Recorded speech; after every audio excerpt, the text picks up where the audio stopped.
Sri Lanka is now officially in a state of emergency after President Gotabaya Rajapaksa left the country to escape anti-government protests. The president was supposed to announce his resignation on Wednesday. Instead, he has left the country, first to Maldives and now he is in Singapore. Sri Lankan Prime Minister Ranil Wickremesinghe has now been appointed as the acting president in line with the country's constitution. Initially, protesters were not happy with this development and they demanded that both men step down. Thousands of anti-government protesters stormed into Sri Lankan Prime Minister Wickremesinghe's office even though he instructed the military and the police to restore order. He added that the protesters wanted to stop him from discharging his duties as the acting president. You know, this is not the first time that the protesters stormed into the office and the residences of their leaders during these protests. On Saturday, they captured President Rajapaksa's home and office. Wickremesinghe's private residence was also set on fire. Wickremesinghe has demanded that the protesters evacuate the state buildings and instructed the security forces to do whatever was necessary to restore order. The anti-government demonstrators are withdrawing now, but they vote to continue their struggle. Now the big task at hand is selecting the new president.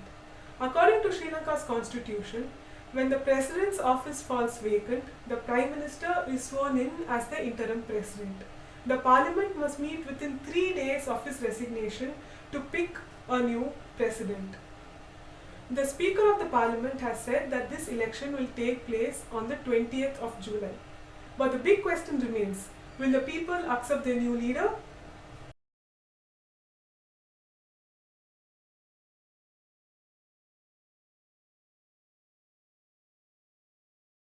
Sri Lanka's financial trouble has been well documented. The country has been pushed to an economic crisis due to several factors like the Easter Sunday bombings of 2019, the COVID-19 pandemic, and some just plain bad policies on the part of the government. Sri Lankans have suffered months of blackouts, acute food and fuel shortages, and the inflation is at a record high.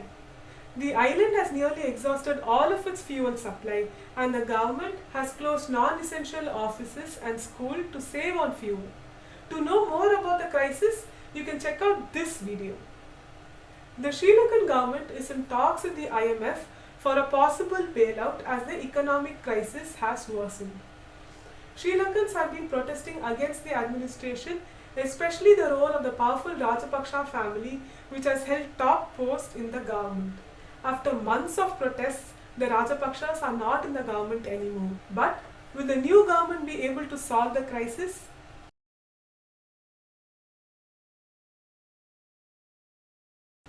In June, the IMF acknowledged that Sri Lanka was facing an acute economic crisis and reiterated its commitment to support the country. But the political crisis could undermine bailout talks.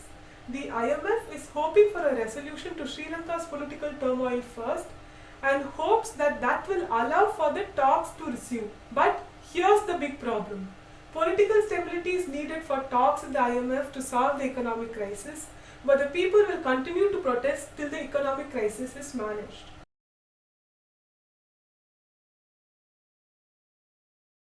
Sri Lanka's economic problems are sadly not unique. Many countries like Afghanistan, Argentina, Egypt, Laos, Lebanon and even Pakistan are in trouble. But this is not just a developing country issue. Even developed economies are facing issues due to high public debt, rising inflation and climate change. Many experts are also predicting that a recession is not too far away, and so overall the picture looks quite grim. Many economies might face the same situation that Sri Lanka is in right now. That makes the IMF's role very, very important. When a country faces a serious mid-term balance of payment problem, the leaders often turn to the IMF for help. So what exactly does the IMF do anyway? It has many schemes to help countries. It offers policy advice, technical assistance, and even loans to its members. But these are not free-minded. The countries will have to abide by a whole host of conditions set by the IMF. They will have to undertake austerity measures, raise taxes, cut pensions, and privatize and liberalize their economy, among many other conditions which the IMF has put forth. If you want to know more about this, do check out the links in the description box. So, let's get back to Sri Lanka. The IMF wants Sri Lanka to reduce its elevated fiscal deficit. It also wants the country to increase government revenues, reform the tax system, reduce corruption, and take on schemes that will promote growth. All of this sounds really good, but it's really hard to implement. We often find that austerity measures hit the poor and the working class the most. Also, some critics say that the fund's loan conditions and technical advice are out of touch with ground level realities. Other critics say that some of IMF's intervention in some severely impoverished countries, especially in Africa and in Latin America, are overtly ambitious and even intrusive. Also, there are no guarantees that the country will be fine after they seek a bailout from the IMF. Argentina is the perfect example for this. The country saw 22 bailouts from the IMF, and in 2018 it recorded a $57 billion program.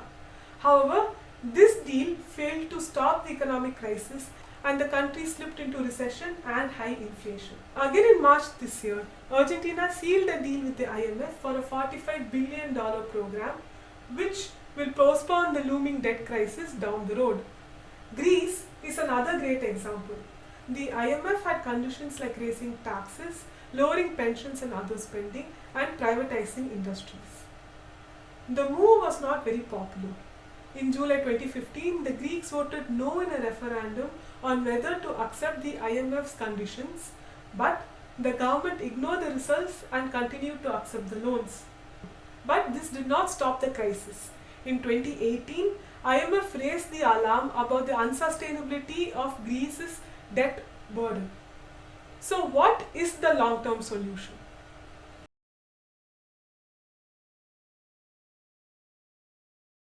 The IMF is trying to fix some of these issues. In 2009, it announced an overhaul of its lending and conditionality framework. It also announced reforms to its lending conditions to lower income countries to make it more country specific and to focus on poverty alleviation and growth.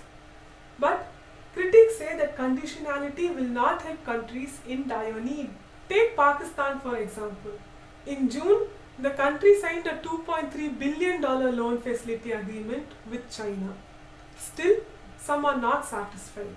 Over 300 lawmakers from around the world in 2020 asked the IMF and the World Bank to cancel the debt of the poorest countries in response to the COVID-19 pandemic. They said that this will boost the funding and avert a global economic meltdown. US Senator Bernie Sanders said that poor countries needed every cent they had to take care of their people instead of servicing unsustainable debts they owe to large international financial institutions. Cancelling the debt of the poorest country was the very least the World Bank, the IMF and other international financial institutions should do to prevent an unimaginable increase in poverty, hunger and disease that threatens hundreds of million people, he said. But this will bring its own set of problems.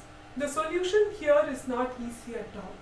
For the Sri Lankan government, the big task at hand is to bring political stability and economic stability to that country in the long run.